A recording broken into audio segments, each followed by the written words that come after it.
I can remember when I got into treatment in Ashery, I went down to the end of the garden and I prayed to God.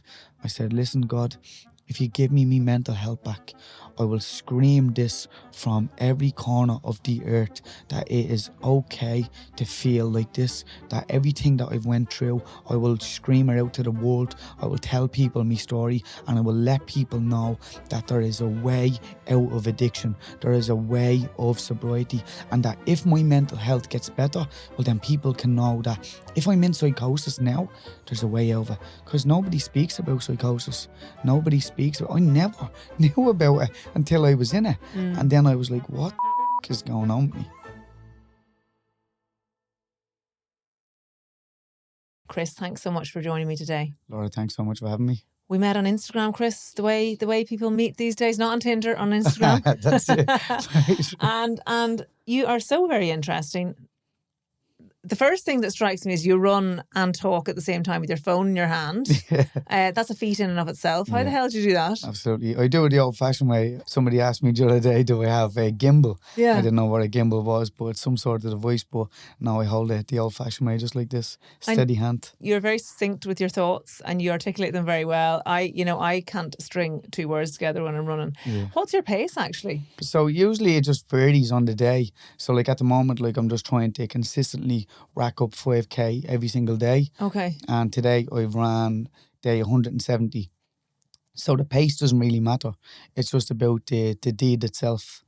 Some days if I'm suffering and I want to really go for it, I'll probably hit 5K in around 21, 22 minutes. Okay. But today I think was around 28, 29. Okay. So. And that's okay too.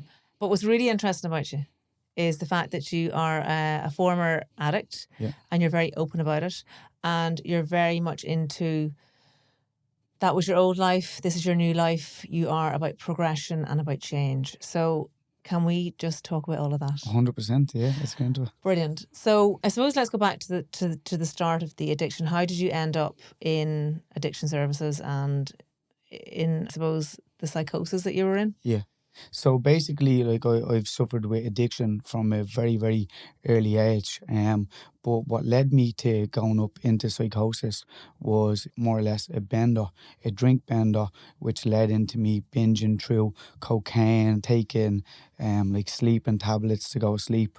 And then before I knew it, I had entered a state of psychosis and I could not understand what was going on for me. The only thing that I could understand was that somehow somebody somewhere was coming to kill me, and it was very, very frightening. It was extremely real, to be honest with you, so real that I actually fled the country. I had no bags or anything with me, didn't tell me family. I just got whatever money I had left in my house, and I had a bank card, not a passport, and I took myself to the Dublin docks and I sailed from Dublin to Holyhead. Okay. And what did you do when you got over there? I was still obviously on the binge, and when I was in Holyhead, I had to try my best to make it from Holyhead to go down to London, Houston. I had little to no money. I still had euro. This was in the height of lockdown. And I had known somebody in London, and somehow I had in my mind that they'll keep me safe. It's a crazy, crazy story, but it all made sense at the time. It's because I was in a falsified reality, and this is the story that my mind was going with. That someone was going to kill you? Somebody from somewhere was going to kill me, yeah. I had created this whole sense of a scenario that my family were in on it. Everybody from Dublin, Ireland were in on it, and that somehow I had done something on somebody that I could not recollect, but they were sending somebody to kill me. And it was very, very real, very crippling. And when I was trying my best to make it down to London, it was very, very hard because obviously I had not much money. I didn't know what trains to take. I didn't know what was going on. And I would be getting bouts of the psychosis because the psychosis isn't consistent. Okay. It's not like that state of paranoia and fear for the whole lot of it. Sometimes it eases off and then sometimes it intensifies back up. And And don't ask me how. Still to this day, I don't know how I made it down to London. I had to take 3 or 4 different trains. And As in, you can't remember how you got there? I can slightly remember, to be honest with you, but it was just a complete and utter shit show. I just can't, even my family, because my family had to try to take the trip at the end of the journey to make it. And they said, we barely made that journey ourselves. We don't know how you done it. And when I went down to London, my family obviously were in a state of panic. I was communicating to them what was going on. They couldn't believe it. They were trying to put me at ease and calm me down. Were you telling them someone's coming to get me? I need to go? I told them, yeah. Okay. I said, and then when they would become a little bit more concerned about it, or a little bit more invested in texting me, asking me, obviously if somebody is in a bad mental state, you're going to try to see are they okay. But the more they text me and sort of put questions on me, the more I thought, oh my God, they're in on this. Okay. And then that made everything 100 times worse. So when I got to London finally, they had booked me somewhere to stay. The guy who I wanted to go over there to meet up with, funny enough, then as soon as I met him, I could sense he was off. Obviously, my family had contacted him and filled him in. Look at Christopher is really not mentally well at the moment. But the crazy thing is that you can sense these little things and it just throws you so off. And I said, what's wrong with you? And I can remember he got this. I could just see in him he was very, very frightened. And as soon as he was frightened, I became frightened because then I thought to myself, he's in on it as well. Goodness. So I just fled. They had organised for me to stay in a hotel. Couldn't stay in the hotel because once again, in my mind, I said to myself, if I stay in this hotel, I'm a sitting duck. So instead, I turned to a park somewhere in London. I can't remember what park it was. I bought a bottle of Captain Morgan's, a large bottle, and I sat in the bushes in the park in the freezing cold. And I just drank the Captain Morgan's. And every now and then, I would try my best to go out, and on the streets of London, there's like street Wi-Fi that you can connect to. And I'd connect to the street Wi-Fi, try to get a charging dock or a charging station, and just fill my family in. When I was sort of like easing out of the psychosis, that everything is okay and everything is all right. How long were you over there in London for before you got back to Dublin? I was in London for around 5 days. Okay. Could have been longer. So when I was over there, my family didn't want to tell me that they were coming over to get me, because obviously I thought that they were setting me up. But my sister and my father had travelled over. I was in London for about 3 days at this time, and it was on the day that my sister had texted me and she says, listen, we're in London and we just want to make sure that you're okay. And I don't know what it was still to this day. I had a guy text me on WhatsApp, and it was a policeman from the Metropolitan Police. And as soon as he texted me, he said, hey Chris, can't remember what his name was, it's officer wherever here from the Metropolitan Police, you've been reported as a missing person and a person who is not in the right sense of mind. And immediately when I seen it, I said, this guy thinks I'm stupid, he's in on it as well. And I texted him and I said, send me your badge. And he actually sent me his badge, but I still didn't believe it. So they had the Metropolitan Police looking out for me. My family had come over to London to try to get me back, and I was just in this complete and utter conspiracy that the whole world was in on getting me either assassinated or somehow locked up, because I was convinced I'd done something wrong. The bender that you talk about that led up to this, how long was that bender?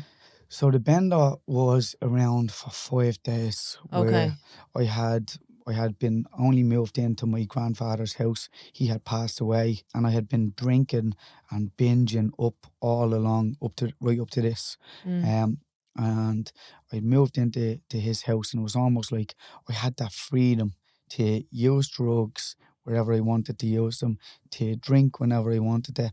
And I had total disregard for my mother, my father, my family, and my daughter. So it was 5 days that I was drinking, taking cocaine, and then came to the stage where the cocaine wasn't working anymore. And I think it was around on the 4th day that one person had said to me, have you ever tried crack cocaine? And I said no. Can you explain to people what the difference between crack cocaine and cocaine is? Yeah, so cocaine is taken through your nostrils, obviously, and crack cocaine, you actually have to smoke it. Now, I was very, very new to this at the time, but the whole thing about all this is that it's progressive, and there comes to a stage where the alcohol doesn't serve its purpose anymore. The cocaine just doesn't work anymore. You're not getting that buzz, you're not getting that high almost, and also your dopamine isn't there. So I was like, you know what? I need something and I need it now. And he had a crack pipe on him and I tried crack and instantly I got severely sick, vomited everywhere and did not feel well at all. And I think that is what sort of sent me over the edge. Okay. And like crack is highly addictive. Did you use it again after that? Or Well, this whole day went on, so we were sort of using it for that day, and I would go back and forth between getting sick and everything else, and then he was reassuring me, look, this is very normal, blah blah blah. But then the next day, when I end up traveling back to my house, I was out trying this with him, and when I traveled back to my house, I just started doing cocaine. Then again, I never really got the urge to try it again because I had such a bad experience with it. okay. But do you think that the combination there set you over the edge Big just time. with it all? Yeah. And how easily available is cocaine? It's just right on your doorstep, you know, and it doesn't actually matter where you are. Here's a little story for you.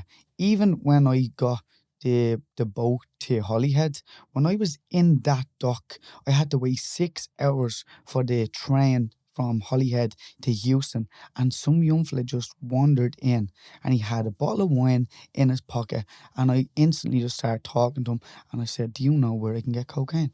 He says, yeah, right here. And he gave me cocaine in that station. So like cocaine is accessible everywhere. Yeah. And I hear that as well. Youngsters these days, they're not drinking because they're all very interested in their bodies now, and it's all about looking jacked and going to the gym and not putting on weight. So they have substituted alcohol with cocaine. And these are young lads that are 16, 17, 18 that are doing this, and girls as well. But it's quite rampant. Yeah, big time. It's very. I think it, like years ago, I think cocaine was sort of like seen as a luxury drug. Yeah. But now the luxury is gone over because it is extremely accessible to get. It is extremely cheaper than it usually was. People are doing deals on cocaine like it's fucking, like it's Tesco like or something. eBay. Yeah, do you know what I mean? Is it good quality? Because you know the way they lace it with stuff too. Can you tell what's good quality and what isn't? You can tell what's good quality. Only after you snort it though, is it? Okay. Yeah.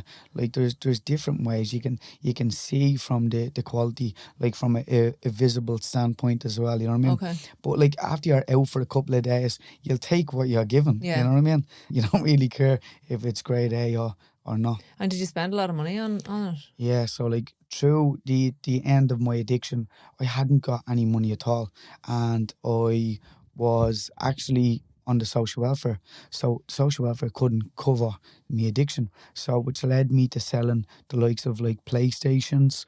I sold watches, anything that I had in my possession from when I recently actually had money when I was working, I would sell because I needed to make sure that I got access to cocaine. It ended up, it, before I knew it, I was racking up a lot of bills. And my family ended up having to pay a lot of bills for me as well.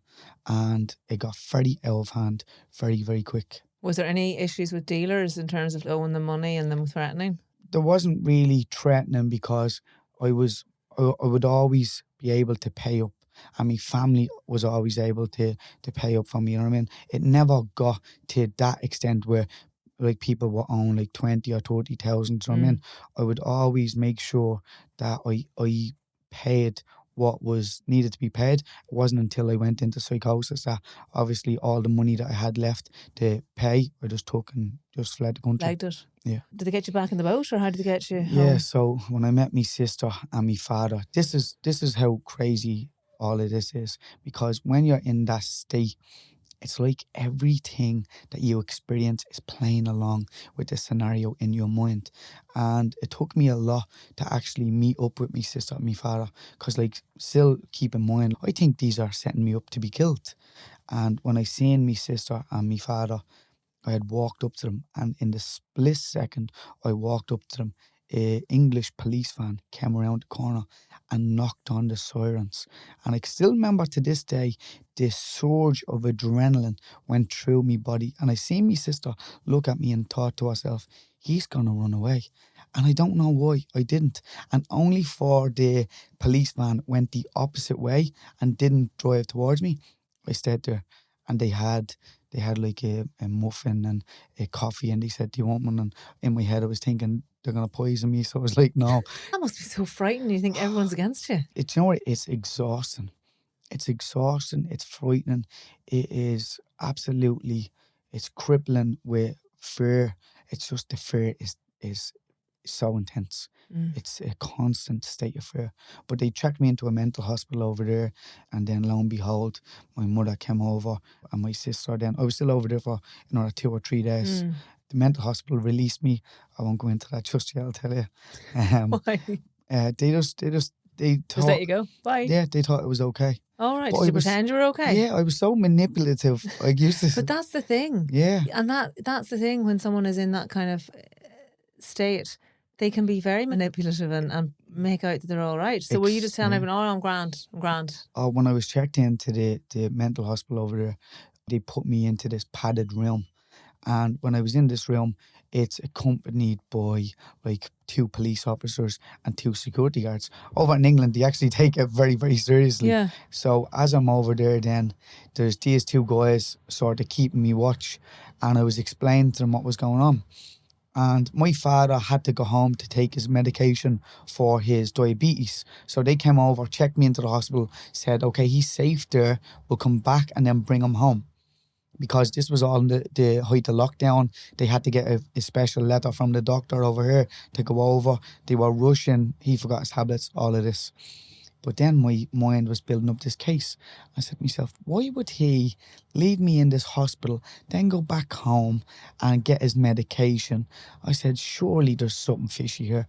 That sounds dodgy to me, never mind someone that's in the middle of a psychosis. So then I was explaining this to the people who are watching me, and then they said, that actually does sound very, very dodgy. And then I said to myself, oh my God, this is all true. Okay. And then I was like, okay, I need to talk my way out of this hospital. So I just played along with everything that they asked me. They would ask me, how was I now? I was like, yeah, I'm completely fine. When in the back of my head, I was like, I need to get out of here and fast. I managed to suppress all me feelings and emotions, because inside I was screaming to get out of the hospital, because I felt like a sitting duck. Yeah. And lo and behold, I end up manipulating them to let me out, and then I was back out on the streets of London in about 4 or 5 hours. Did you ever try heroin at all? No, so that's one thing that when I was over there, I made sure that I had asked myself, like, where am I going to go with all this? And I said to myself, I can't go back to Dublin. I can't go back to Ireland. My life is set now. So I said to myself, I had a clear vision that the life for me now was living on the streets, trying to fend for myself. This is all in my mind. And I said, whenever the chance comes to try heroin, I'm just going to take it. Because it was the last drug that I've never sort of experienced or tried to delve into. And had you taken pills and that before, like LSD and stuff? I've taken LSD, I've taken MDMA, yeah, you name it, I've tried it. You name it, Chris has tried it. Yeah. Probably write a book. Okay. So how did they get you home then?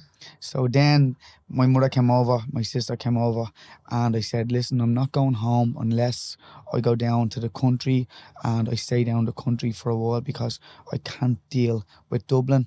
And also I had in my mind that if I was down the country, it wouldn't be as easy for someone to kill me. And they said, yeah, no problem. So I got on the boat.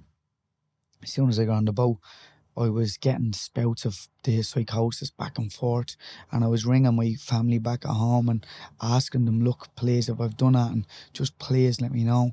And they were very upset. They were like trying to reassure me, and a lot of my family had been reassuring me. And then when I got home, the plans for me to go down the country had somehow fell through, which then once again intensified the whole psychosis. That's what I'm saying. It's like a perfect storm constantly brewing. And then I end up getting checked into the matter, and then I end up once again manipulating the people in the matter. They let me out that day. When you got checked into the matter, did you go in willingly or did you go in under duress? I went in willingly because I was starting to try to understand, like, is this actually something wrong with me? Okay. Yeah, or is this, or is this actual real life? I still couldn't understand what it was. And were you using during this time too? Because you could have been going. So you were withdrawing too, because cocaine has massive psychologically addictive properties. That it's the worst drug for, as in. Oh, every drug is really bad to be addicted to. However, with cocaine, you can't have a program like you do with methadone where you're giving someone a version of that drug to help them wean themselves off. Yeah. And so the psychological effects of just complete and utter going cold turkey are very bad. Yeah. So when I was over there for the whole time in London, the only time I had used drugs was when I was in Holyhead with that fella in the station. And then after that, then I was just trying to drink, because funny enough, I actually couldn't find drugs anywhere in London. Plus, I looked very, very sketchy, and most of them, most of them must have thought I was either undercover or completely mentally and utterly gone. So yeah, when I was back at home, then I was withdrawn severely, and I ended up getting checked out of the matter. Then I would get very bad, like say for example a car would drive by. I end up then feeling okay enough to go back to my mother's house, and I would sleep in the bed alongside my dad at the start of all this, because I just felt very, very afraid. And how old were you at this stage? 26. So you're like, I mean, 2 years ago. Yeah. But it's only 2 years ago, but it's so sad to think a young 26-year-old man is so afraid that this is what his life is at the minute. And then how did you get into the addiction centre then? So I had been explaining this to a couple of people who I knew were in recovery already, because before all this happened, I was trying to get clean for ages. Okay. For ages and ages and ages. And how did you go about trying to get clean? I was in the Spelman Centre in Ringsend, which is a fantastic, fantastic facility. And all the way even when I was in Ireland, I was checking in and out of the Spelman Centre, and even though I was relapsing and everything, they still kept me on the programme. They still supported me. They used to ring me and check up on me. And when all this happened then in London and Psychosis, they helped my family then to point me in the right direction. They tried to send me to St. Pat's, which is a mental hospital then as well, because they could obviously understand what had happened to me. Mm-hmm. But my family or me had no idea. But they supported me throughout everything. When you go and check in with the Spelman Centre, what's it like to go there? What do they do with you? Is it like... So they have two groups. They have well, as far as I know, they have a drug-free group and they have a stabilisation group. At the start, I went to drug-free, but I was relapsing all the time that they put me into stabilisation. But when you're in the group, you're basically, it's like a safe place with other addicts and then one counsellor where you can speak about things that are becoming too much for your everyday life. So for example, in life there's the way I see things and there's the way things actually are. And if I'm able to put out into a group, this is the way I think things are, and they're able to say, Christopher, actually this is the way things really are. Okay. And it's almost like being able to express what's going on up here, because sometimes it can become too much. And they're almost helping you see what's really going on. They're sharing experiences. That's where I got the idea of sharing my experiences through the internet, because everybody can relate to something that somebody is going through on one level or another.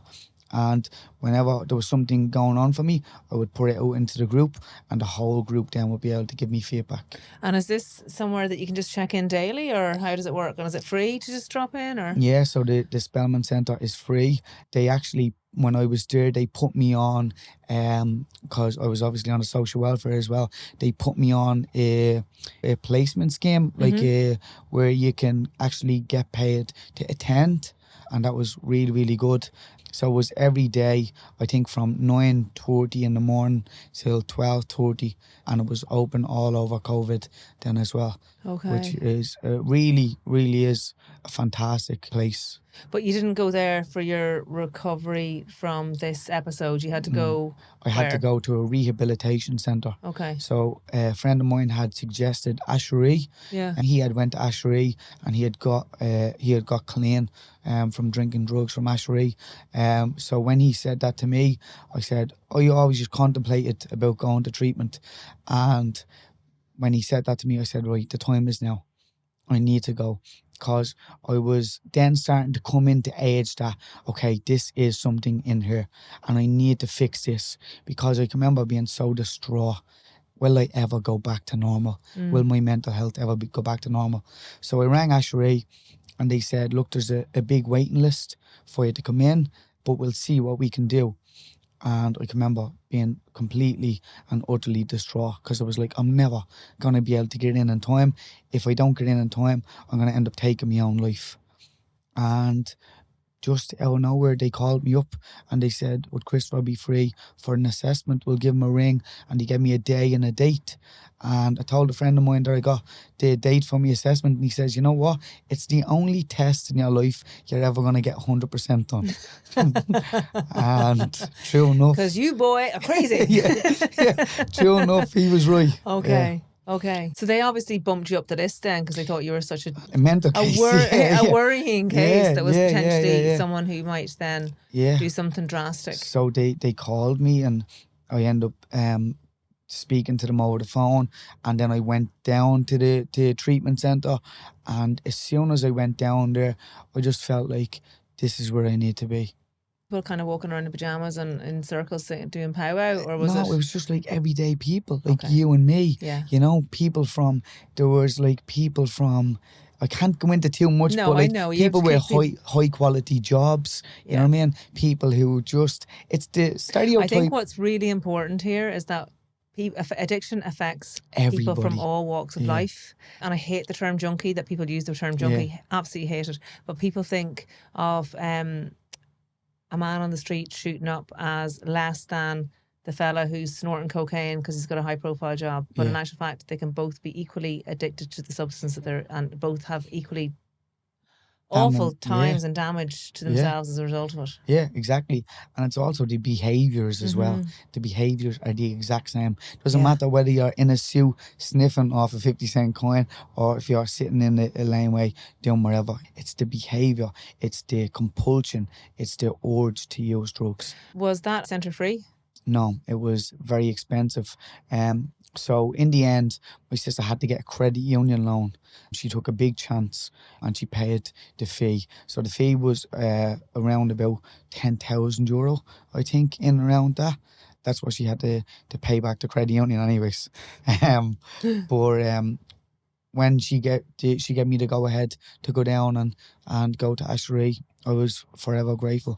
And as soon as I was there, I realised that this is the place that is going to help me to understand what I'm going through, why I think the way I think, why do I always choose drinking drugs over my family. I've walked out on a girlfriend at the time who was great to me and my daughter. I walked out on a beautiful daughter. I walked out on some fantastic jobs, great bosses, people who are good to me, and that place was going to help me to understand why I was doing all that. Okay. And I did. Okay. And prior to that, you had said that you were in a hospital, a psychiatric hospital in a padded cell, were you? Yeah. Was that prior to Asherie? Yeah, so every time before all of this, before I actually went into full-blown psychosis, I would get a couple of psychosis, sort of being induced momentarily while I was using cocaine, you know? And for me, it actually became pretty normal, where I was like, okay, I'm just paranoid now.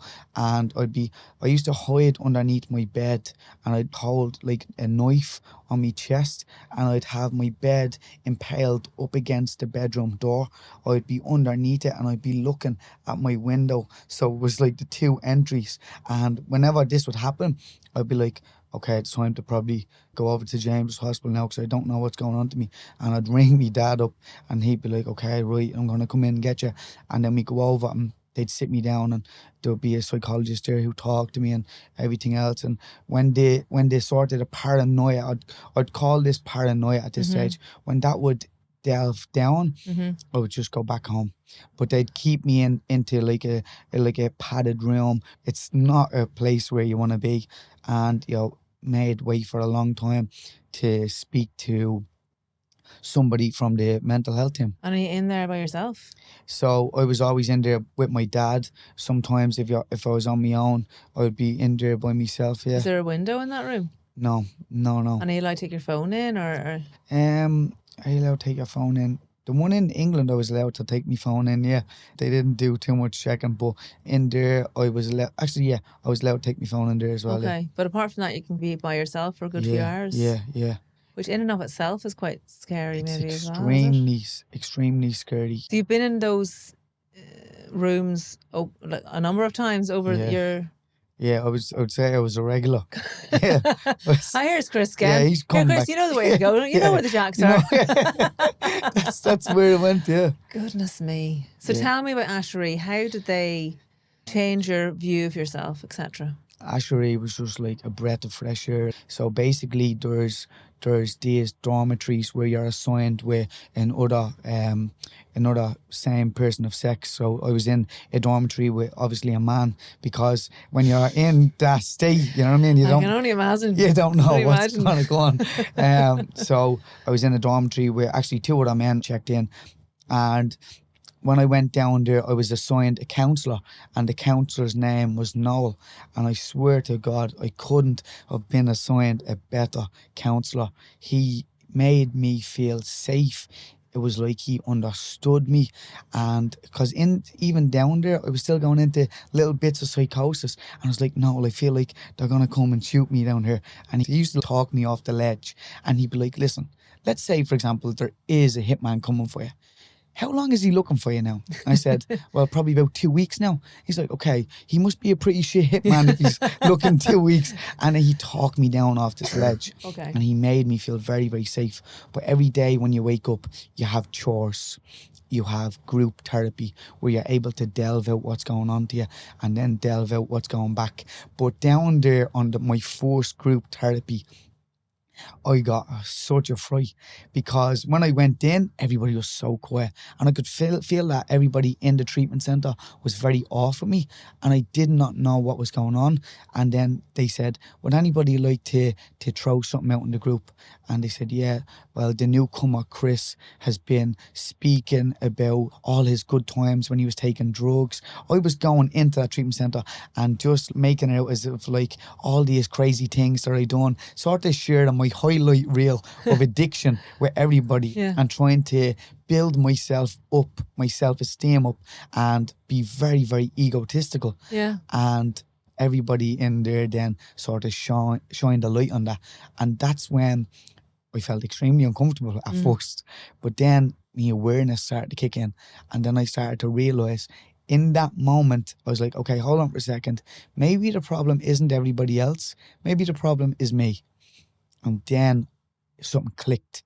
And from that moment then, I started to delve into myself and ask myself, am I the one who's causing myself the pain? Am I the one who's causing all the problems at home? Am I the one? And I went in and in and in, and I used that group therapy and the counsellors there to find out that, which is crazy to say, that I was the problem. But you didn't realise up to then? I was so delusional to think that I wasn't. I was always pointing the finger. And it must be like a day of reckoning when you hold the mirror up to yourself and realise that. Is it like a light bulb goes off, or are you a bit embarrassed, or how does it work? Yeah, I can remember, I got so upset. Because I actually haven't talked about this, but I can remember I was in my dormitory, and it was like I just came to complete and utter awareness that I had caused so much damage to everybody around me who meant a lot and who were only there to love me, to care for me. And they weren't people who wanted me from a standpoint of what can I take away from them, but they wanted me for me. They wanted me for Christopher. And I came to the realization that I had caused so many people a lot of harm, a lot of hurt, a lot of pain. And then I just came overrun with emotion, and I cried and I cried, and I went downstairs and had breakfast and I cried, and then I wrote people letters. It was like this whole thing. I was like, I'm gonna need to write this person a letter and say I'm so sorry. That I was sending letters off. Or yeah, left, right, and and centre. The centre. postman was busy. Yeah. Goodness me. So how long were you in there for? I was there for 28 days. So when I was in the Ashray for 28 days, I had done so much work, and ultimately I was still very sick at this point in terms of my mind. You know, I hadn't got to the root of all the bad behaviours that I had done for so long. And one of the counsellors said to me, we have a secondary treatment centre where you're learning how to live sober. You're with 9 other men. In Ashray was in Wexford, this one was in Waterford, and you're learning how to live and how to integrate more so into society while learning a little bit more about yourself. Mm-hmm. And I can remember thinking to myself, so at this point then I was going through all this sort of like wanting to fix things for everybody and wanting to make amends to so many people. I had done all the feelings, I got my emotions back, and I was like, I just Your letters were being posted left, right and centre. I was just like, I just want everybody to know that I'm okay and I'll make them okay. And yeah. then when he said, look, I think you should probably go down there, immediately I was hit with an overwhelming feeling that I didn't want my daughter to grow up without her dad. That was the sort of initial thought. Mm-hmm. But what I didn't realise was that if I didn't go down there, that there was a greater chance that my daughter would grow up without a father anyway. Because if I went back out using drugs, I was gone. Mm-hmm. And it took me a long time to be able to say, you know what, I'm going to go down. And when I did go down, it was one of the hardest decisions of my life, because like obviously I was fearful of a lot of things. I was broken up with her mother, Lucy's mother, for a long time, but I was also sort of coming with the fact that she's going to move on. There's a good chance that Lucy's going to call someone else her dad or look up to someone else as a father figure. And I was trying to deal with all this and then deal with all the emotions coming. I was like, what the fuck is going on? Yeah. And then I finally said, you know what, I need to make this choice for me. And then my sister had sent me a letter that day. She sent me a letter back, funny enough. The only letter I got back. Who the hell writes letters these days? Jesus, all email. So she sent me a letter, and in the letter she included, look, Christopher, if you can't do this for yourself, do this for Lucy, because one day she's going to need her father to walk her down the aisle. And when she said that to me, that hit home. And I decided to go to secondary treatment. Okay. And how long was secondary treatment? So secondary treatment was supposed to be for 6 months, and I stayed in it for 3 months before returning home. I was integrated with 9 or 10 other guys. I had a roommate then as well, down there. But like, you're laughing when you say roommate. He sounds as if, did you have great crack with that roommate? I'm going to be honest with you. That was one of the best times in my life down there, but also one of the hardest times in my life as well. Because like I was dealing with so many emotions, situations, and things that I didn't deal with for so long. I had just brushed them under the carpet. Yeah. And it's not until you start to get that sober mind back that then you're starting to be able to deal with all these things. But there was a guy down there then as well who had psychosis as well. And it was like we were psychosis buddies, we used to call each other. Whenever I would go into like a little thought, like the psychosis had died down at this stage, but whenever I'd go into a meandering thought, he'd say, that's the psychosis. Okay. And we'd be able to talk each other off the bridge. You know what I mean? It was, honestly, it was the best place I could have been at that time. And how come you didn't finish out the 6 months? So when I was down there, it was the whole thing about COVID and all was coming in, and I can remember the lads were getting their vaccine and everything else, and I had chose not to get my vaccine. And they were going out on trips and everything, and then I started to sort of be hit. I was hit actually with this. They had in the group, you're able to point out flaws with people, and one of the counselors had handed me a sheet of narcissistic personality disorder, and he said, I think you should look at this sheet, and I think you should look at it and think to yourself whether you have it or not. And from then I just completely got extremely annoyed, because for me, I had went into a treatment centre to try to find out that there was nothing wrong with me mentally, that anything that was wrong with me, I could be able to delve into or trash out.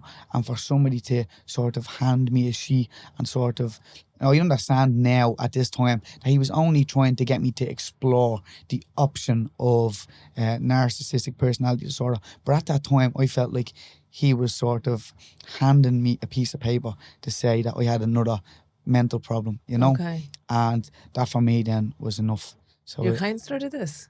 Yeah, down there. God. Yeah. So then that was it, she left? So then I called my mother and I called... Am I a narcissist, man? No, I actually called my mother and I called my sister and I said to her, look, I need to come home. Okay. And obviously they got afraid. But when I went home, I done every step that I needed to do in order to get better. I got a counsellor. I explored the narcissistic personality disorder with him. And what did he say? So he taught me about this thing called the umbrella of addiction. And I can still remember being in his house and he drew it on the whiteboard. He drew a big umbrella and he said that basically as an addict, we can be narcissistic, we can be manipulative, we can be very, very subject to being angry and trying to get people to see it our way and only our way. And there was this big array of different things. So like ADHD, it's all these different behaviors that we can delve into because we're more or less a flawed human being, you know? And they're things that we have characteristics almost like that we've picked up along our addiction in order to make us the person who we are during the addiction stage. And as soon as he explained that out for me, I was able to understand that, hold on for a second, I actually can be a little bit narcissistic at times. Yeah. And then I became okay with it all, you know? Okay. Wow, we've had some journey. Yeah. Did you always use drugs? You know, when did using drugs start, or when did you start drinking alcohol? I started late. Usually it's the proper age, but around 18 I started to drink and use drugs. That's gas the way that's considered late, isn't I know, it? Like, I know. My goodness. Because so many people these days, they delve into it at a very, very early age. But I can remember I used to go out and I used to go clubbing with a friend of mine, and I used to love clubbing. And I could never quite know why I loved clubbing. And then I got into the gym, and once again, I used to love going to the gym. And then I used to love chasing girls. And then I used to delve into taking anabolic steroids. And I never quite understood, why do I always do these things? But when I was in Asherie, then I was able to understand that all I was trying to do was to fix the void that was left in me from a very early age as a young boy. A void that, unfortunately, I was left with from maybe the death of my grandmother or a childhood trauma. But anyways, it was a void that was in me, and all I was trying to do was to chase something or to get something from an external source. So at that time I could feel complete, or I could sort of move away from the feelings of or whatever was going on for me at that time, because alcohol filled it, chasing women took myself away from it, getting attention from people when I was on steroids built up me ego, and all of this was an attempt to nullify the feelings that I was feeling at that moment. Okay. And as a young boy, was there a trauma there that you think triggered anything, or was there an ongoing issue? Or? Yeah, so when I was a young boy, I had a great relationship with my grandmother. And I mean a great relationship. I'd say from the young age that I realised that she actually loved me, you know. and I really, really loved her. And whenever we'd converse or anything like that, she'd give it to me the way it was. She wouldn't butter it up or anything like that, which sort of had a great trust between me and her. Unfortunately, she got cancer, and when she got cancer, I can remember being so upset. I was 16 years of age, but I was so naive, and I didn't know the severity of cancer at the time. And she had set me down, and she assured me I'm going to be okay. And obviously, I had this trust for her, and I said to myself, right, if she said she's going to be okay, she's going to be okay. And I can remember then I went on a holiday with my friends. When I came back, all of a sudden she was on her deathbed, and I was absolutely devastated, because it was the time in my life when I actually felt that the one person who was there for me throughout anything. And I do know I have a lot of love from my mother and father, but it's just a very special connection that I had with my grandmother, that a lot of people around me can vouch for that as well. I think there's a lot of people that have a very special connection with their grandparents that they don't necessarily have with their own parents. That's a really special relationship for some people. Huge. And I'm very, very spiritual. And the crazy thing is that even to this day, I always revert back to that. And it was like the perfect storm. And I'm not saying that my grandmother passing away was the perfect storm, but she used to always teach me how to pray and how to understand that there is something in this world that's greater than us, that we cannot fathom. But if you ask for something, ask for help, and put it out into the universe, well, then it will come back to you. You know what I mean? If you do good, good will come back. And I can remember when she passed away, I was so upset. So upset. I was roaring, crying. And before she passed, I went up to her and I said, look, Nanny, I love you and I hope you're okay. And all I wanted to do was hear her to say, I love you back. But I can remember she said, I see you, I feel you. And at the time I was like, Nanny, like, you're fucking dying here. Just tell me you love me. And I did not know what was going on. And it wasn't until a couple of days later that I broke down. I was only 16 at the time. And I can remember I cried out and I said, look, God, I said, me nanny's brought me to church. She's taught me how to pray. She's done nothing in this world to ever hurt anybody. And she's had to been delivered this. And I felt like the world had done me wrong and that God had done me wrong. And I said, look, if you're real, if you're out there, if she's okay, just please let me know. And I can remember the telly was on and the Titanic song played instantly. And I was like, this song is going to make me worse. But the opening lines to the song was, every night in my dreams, I see you, I feel you. And they were the last two things that my grandmother had said to me. Oh my goodness, you give me goosebumps there. And had she told you she'd loved you before? I knew she loved me, but that was so specific. Oh my goodness. And at that time, I can remember thinking, you know what? She is going to be okay, you know, because these things aren't coincidences. But then, like, when I got sober, I was able to connect my sobriety with that. And then when they were trying to teach me in treatment about higher power, it all came back to my grandmother. And that trauma that had once left a real gaping hole in me, a lot of hurt, a lot of pain, then in a further aspect was able to sort of heal me, you know what I mean? And make me feel loved and make me feel that there is something in this world greater than myself, that once I walk towards it, the world will just unravel for me. Yeah. Oh my goodness. That's so spiritual though, isn't it? And I absolutely do believe that those things happen and that signs are sent to us to, I don't know, signs that we need to see it and feel at the time. And with your own parents, with your own mum, was that relationship good or? So I always struggled with my mother, you know. I don't know, it's just like my nanny used to say that we're two alike. We would always come to loggerheads, and for a long period of my life I would always misbehave, and then she'd be giving out to me, I'd be giving out to her, and then I came to a standpoint then where I couldn't get along with her, you know.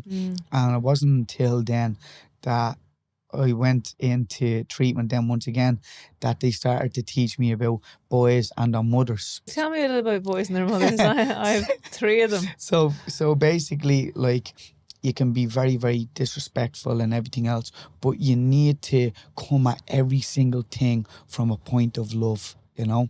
And as much as I sitting here and say, point of love, she's probably going to be watching this like, he doesn't come at me with a point of love, but I try my best, you know? I do try my best.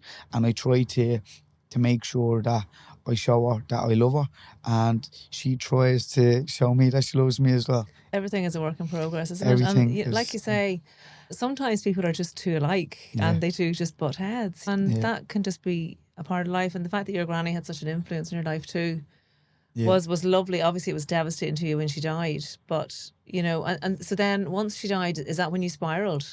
Yeah, once she passed away, I can remember just thinking like that the world had done me wrong, you know. And even though that whole thing where when I cried out for help and I felt like I was hurt, you know, I do felt like I was hurt.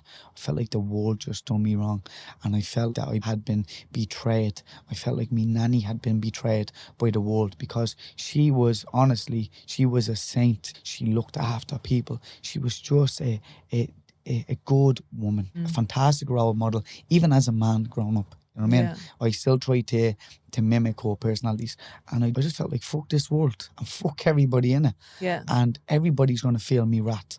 And unfortunately, I just acted out. And I acted out by hurting myself and damaging myself and running myself into an oblivion of drink, drugs, alcohol, sex, chasing women, treating women wrong, and just because I was so hurt, I wanted everybody else to hurt. Okay. And did you ever deal drugs? Yeah.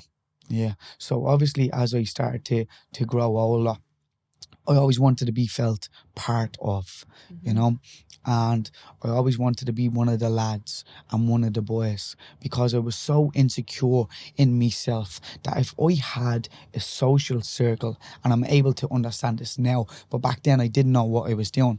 If I had a social circle of people who delved in drugs, who were hard men, who were a force to be reckoned with, and I was part of that, well then people wouldn't mess with me, and then people wouldn't be able to see me for the weak, sad, afraid young man that I was, you know.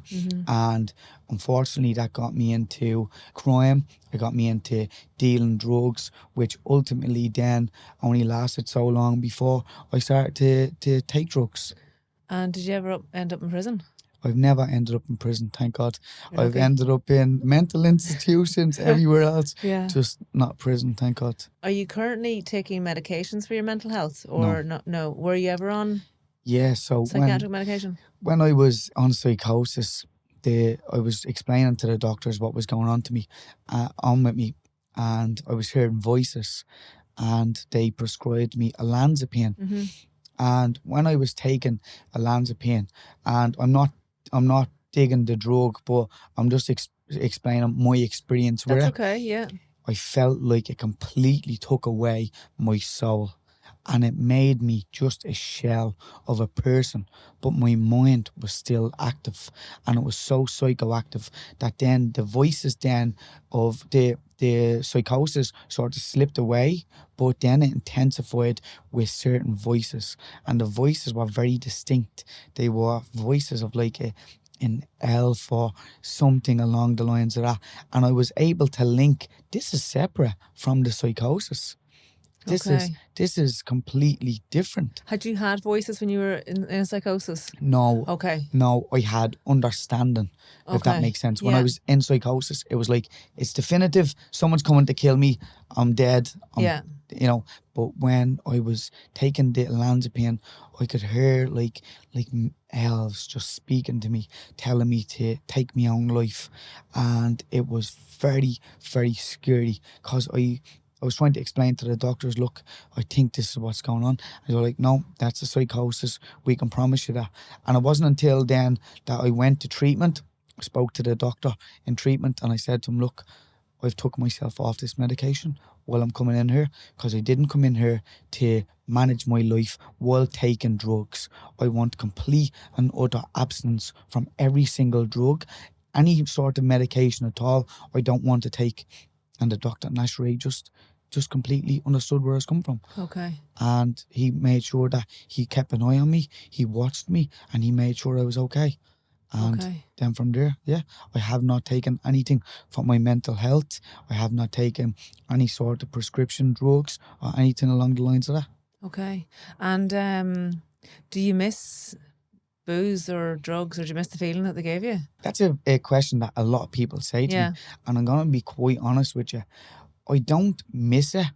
Like sometimes you'll get the intrusive thought of, oh, I'd love to go out for a pint. But that's only because that thought is ingrained in my mind for a so long period of actually thinking that. You know what I mean? It comes in for a second, but then I have a clear understanding that, and I'll mean this, my life now is so much better that I'm sober. I feel like I have the world at my feet. I feel like that if I was to ever go back drinking or using drugs, it's just complete and utter self-sabotage, you know?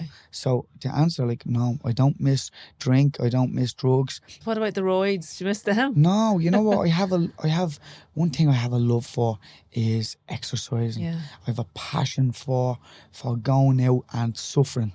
I love suffering in the morning, in the evening, you name it, because when I'm indulging in exercise, it brings up that, do you ever feel that uncomfortability when you're just sitting down and doing nothing and you get this overcoming anxiety? When I'm running, it's like I'm delving into that anxiety.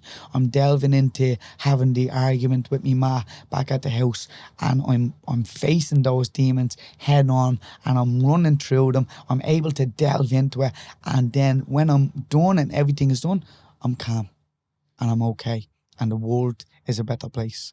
And then the next day, we do it all over again. Do you think you've replaced your addiction to drugs with an addiction to exercise? Yeah, 100%. Okay. Yeah, but it's a healthy addiction, you know. You have the self-awareness as well, yeah? Yeah, I've awareness. A lot of people, when I got sober, people were like, oh, you're just running away from your problems. And I can see where they're coming from.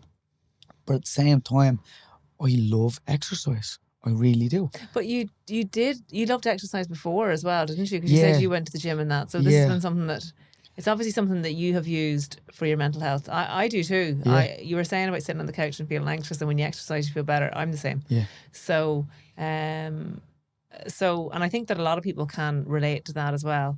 Has your exercise increased over time? You know, that way, like, when does, or do you, like, can you overdo it and like absolutely ruin your body? Or like, do you feel a need to pull back sometimes? Yeah, so that is very, very common. Sometimes that does happen to me, where like I'll become so in depth with getting into shape really, really quick, and I'll be like running myself into the ground, and it's not until like 2 or 3 days then, where my body is completely exhausted, I'm able to look back on it and say, hold on for a second, I'm actually overdoing this now. Mm-hmm. It's time to bring it back to the exercise that I need to do. You know, it's not the exercise that like 3 times a day or anything like that, because that can actually happen with me as well. You know, same thing with food. You know what I mean? If I pick up a bar of chocolate, I'll be like, oh, I love this chocolate, and then I'll be like 2 or 3 later, and then I'll be like, okay, hold on for a second, it's time to stop. You know, but it's about bringing the awareness around your behavior. You know, I'm very glued into my behaviors, and if I ever do wrong, I'm always making sure that it's my decision to do wrong, because if I am the one who does wrong, I'm the one who can fix it, and I'm the one who can fix it because I'm the one who has caused it. I don't let anybody else make decisions for me. I don't let anybody else try to tell me that you can do this or you can't do this. You know what I mean? Because I want to be able to learn from myself. I want to be able to learn a deeper sense of self, of who's Christopher, what is right and what is wrong from me. You know what I mean?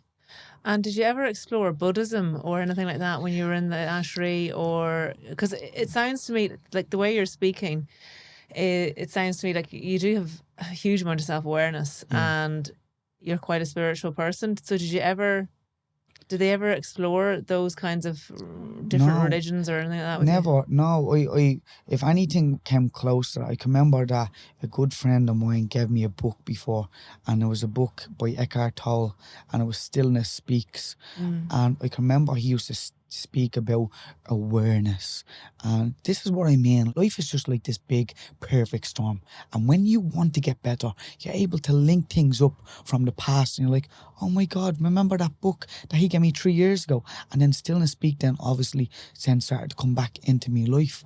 And then I started to understand about awareness, about how to sit with myself, about how to be still, about how to understand that being bored is all to do with myself. Oh, it was just like, it's when you actually want to grow. Growth is such a beautiful thing, because it's not about, I need to fix this, I need to fix that. It's, I get to fix this and I get to fix that and I get to experience a deeper sense of self. Some people look at spiritual people and say they are crazy. Yeah. But to be honest with you, I'm all right with that, because I feel at peace, I feel at ease, I know what I want to do, I have love in my heart, and I'm able to share love with my friends, whether they're male or female. I don't care if people say, you love your male friends, you're gay, or something like that, you know what I mean? Of course not. I'm not afraid of anything like that. I'm not afraid of judgment. I'm not afraid of people trying to cast a certain title upon me, you know what I mean? Yeah. I think when you get into a deeper sense of self, and when you become free of concern, the world just opens up. I was looking at one of your videos that you did there. I think it was yesterday, was it, or today? And you were like, you're saying no one actually gives a shit about you. Like, actually, you think that everyone's looking at you, talking about you, thinking this, that, the thing. People don't care. They only care about themselves. Everybody in this world is self-centered, and except me, man. Yeah. But as soon as here's the thing, right? It's like everybody has a collective consciousness, all right? See the way people look the same, people speak the same. I'm a firm believer that people have the same consciousness as well. So if people have a collective consciousness of, oh my God, they're looking at me, oh my God, this and that, well then everybody is going to be thinking the same thing. Do you know what I mean? Nobody thinks about one person for longer than 15 seconds. You know what I mean? Because then they're out and they're on to the next person.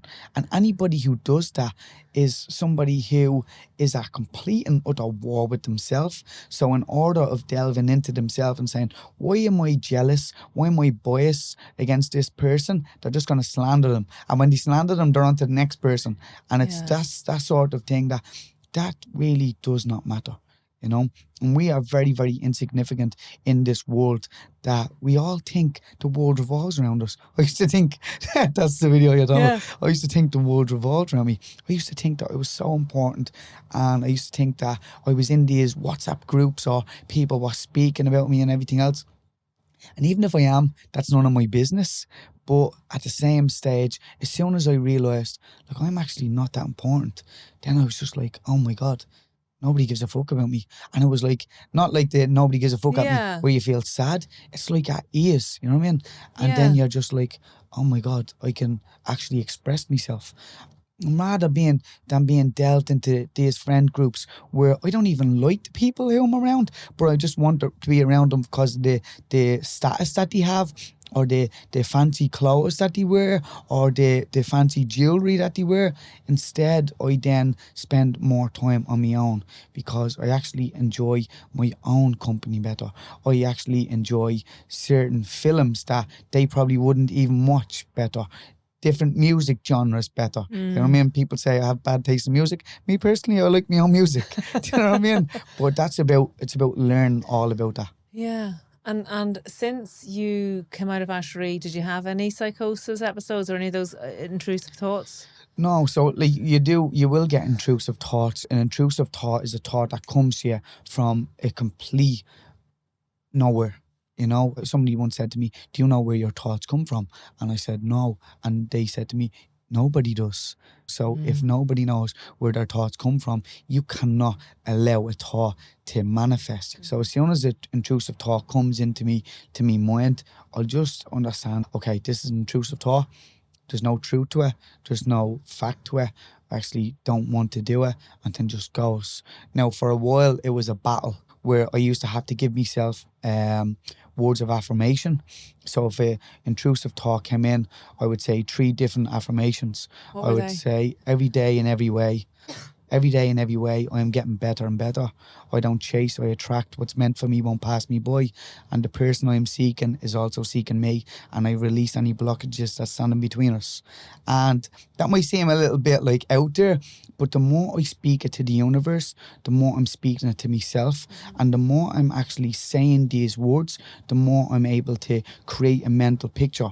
And rather than focusing on that intrusive thought that has come to me, the more I'm starting to speak about these things, I'm be able to create a path in my life for the things I actually want to attract. And I'm a firm believer that if you can see it in your mind, you can hold it in your hands. 100%. 100%. And do you have any lady in your life now, apart from your lovely daughter? Yeah, you put me on the spot. But yeah, I'm seeing a girl at the moment. Yeah, Okay. I am. She's a lovely girl, if I'm being honest. And you obviously have great respect for your daughter's mum Yeah, as well. Yeah. Lucy's mother is fantastic. She's Yeah. fantastic with Lucy. She's a great girl, you know. I do obviously regret how I treated her during my addiction, you know. But I'd never slander her. I'd never speak bad about her. You know, if anything, I wish her the best because she's a great role model for Lucy, and Lucy has grown up to be great. You know? And do you find it easy to co-parent? Is it easy enough? Or I gather it can be tough, Yeah. but do you find it okay? I think co-parenting is very tough, you know, because there can be times when we're good, and then there can be times when we're not. And I don't know whether I wouldn't know many other people who do co-parenting, but like in that aspect, I just feel that once I look after Lucy when I'm with Lucy, and she looks after Lucy when she's with Lucy, well then Lucy is okay. Yeah. And I think that's the best way Yeah. to do it. I don't think that I can't see another a way of that being better, because every time Lucy comes down to me, she's so happy. And every time she goes back up to her mother, she's so happy. And when she's with her mother, she asks for me. And when she's with me, she asks for her mother. So I think she has the best of both worlds. Okay. You know? And that's really all that matters, that your daughter's happy. Yeah. And look, like every relationship, whether it be a co-parenting or a marriage or a boyfriend and girlfriend, that we go through our ups and downs. Yeah. The only thing is that when you're co-parenting, you're not living in the same house. So maybe it's not as easy to kind of, when you're going through a rough patch, to patch that up. Yeah. But so long as everyone has a self-awareness and, you know, your daughter's at the heart of everything, that's all that really matters, isn't it? Yeah, 100%. And like, I used to always be selfish in that aspect, you know, and I always wanted to. I used to always, as soon as I got out of treatment, I used to try to make amends and to sort of to go back and to fix everything up, you know what I mean? But it wasn't until then I realised that that's sort of ship has sailed, you know what I mean? Mm-hmm. And now my main focus is for Lucy to be okay, for me to be okay, and for obviously for her mother to be okay, you know what I mean? Because like where I'm heading now, this is the fourth stage in my life where I feel that there's a sort of a weight lifted off my shoulders. I always had the 360 moment in my mind where I would go to treatment, do the work, come back around, and every single person who I hurt in my life, I would make amends to. But what I'm starting to realise is you can't make amends to everybody. Sometimes the best thing you can do is just leave people alone. Okay. You know? Yeah. So the likes of Lucy's mother, me and Lucy's mother have a good relationship, but I had a couple of people who I used to work with and who I tarnished friendships and everything else, you know what I mean? And it's just best just to leave them people alone, you know what I mean? But I'll be quite honest, my life now is, they always promise you a life of your wildest dreams when you get into recovery and sobriety, and I can tell you it's just that, you know. And for anybody who's ever wondering, will my life be boring when I'm sober? It will be boring if you want it to be boring. But the way I look at sobriety and the way I look at recovery is, I was dead before. I was unconscious before, and now I am alive, I am well, I am conscious, and I have the world at my feet. As long as I am safe and I take care of my body, my mind, my spirit, and I look after myself and everybody around me, I can do whatever I want. And as long as you're on that path, things just open up. Like when you contact me as well, you know, never in a million years, 2 years ago, did I think that I'd be sitting on a podcast speaking about my journey to sobriety. Yeah. And that's what I mean. Probably 2.5 years ago, I was still sitting in those bushes. Yeah. You know, I was probably thinking, where's my next bottle of whiskey coming from? I was never thinking of this, you know. So doors open, they do, and you have to believe. It's about self-belief too, isn't it? Yeah. But you got into the right treatment centre at the right time, and you took the steps. When you did attempt to come off the drugs before, did those attempts last long? No, so I would always come off for the wrong reasons. I was always coming off to either stop Lucy's mother giving out to me from going out and partying, for my mother stopped giving out to me when Lucy was born. Then I wanted to do it for Lucy, but it's not until I realised that I had to do it for me. And also, as I said, like, it's just like the perfect storm. When I was in psychosis, it was like, I can remember asking my Auntie Martina, I said, am I ever going to get better from this? Is this staying with me for the rest of my life? And she couldn't say no. She said, I don't know, Christopher.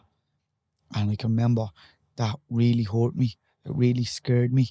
And I said, I can remember when I got into treatment in Ashery, I went down to the end of the garden and I prayed to God.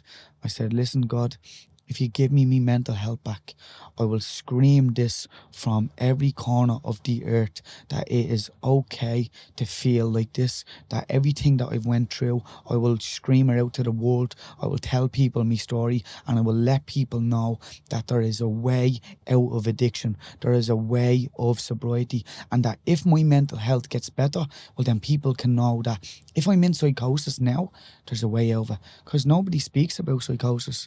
Nobody speaks about it. I never knew about it until I was in it. And then I was like, what the fuck is going on with me? Yeah. You know? And it's the drugs that led you down that. It's the drugs that led me down it. And still to this day now, I get a lot of people who are reaching out to me who are undergoing psychotic thoughts. A lot of people who are struggling with their mental health as well. And even if it's drug induced or if it's not drug induced, I'll be honest with you, I'm a firm believer that through diet, through exercise, and through a willingness to get better, you will get better, no matter what. I don't want anybody to and I'm not putting I'm not putting doctors down, but if anybody ever tells you that you need to take a pill or take this to get better, and you don't feel like that's the right decision for you, well then understand that that's something coming from your inner being, you know. If it's the case that you do need those sorts of things, some people need them, but I cannot put it any other way. Diet, exercise, and a clear understanding of yourself will take you miles ahead in this world. Yeah, it's the understanding of yourself, though, isn't it, that a lot of people have an issue with too, isn't it?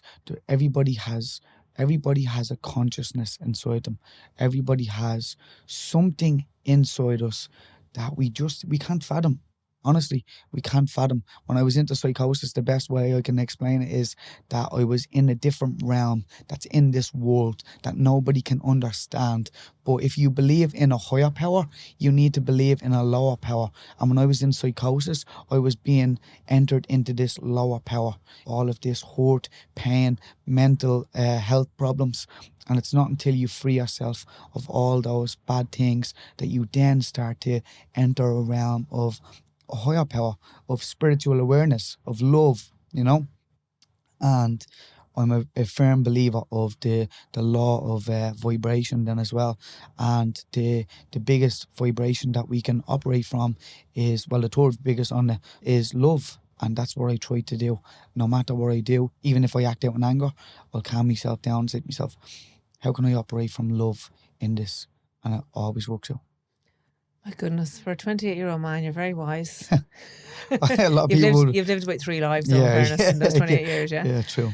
Chris, I could talk to you forever. You've really, I'd say, opened a lot of people's minds, and I just think that you're a wonderful human, and you've so much love and so much information to give people. And I think that your story will help an awful lot of people, and I just think it's wonderful. So I could stay talking to you all day, but I need to ask you my last two questions that I ask people whenever they're here.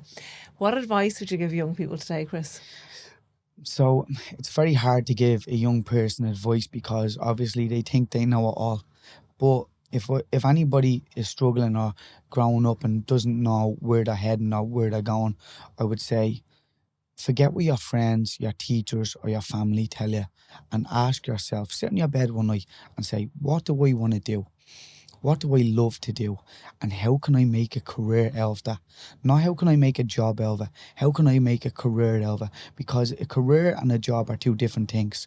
A job is working for somebody else, and you'll wake up every day and sooner rather than later you'll resent it and you'll hate it. But a career is something that you'll wake up with passion, with love, with hope and enthusiasm to go to that and make a few bob for yourself and make something of yourself. And as soon as you start to become aware of what you want to do in this world and how to make a living from it, your life would be so much better. Fair enough. What's the meaning of life? I think the meaning of life is to experience everything that we can experience. Experience sadness, experience joy, to be able to suffer, and to also to reproduce and to put people on this earth who we love, who we call our children, and to be able to break generational curses that were handed down to us from people who didn't know any better, and for us to leave this world a better place than how we found it. You really have me crying. Chris, it has been an absolute pleasure to have you. Thank you so much for coming to the podcast. Thank you very much.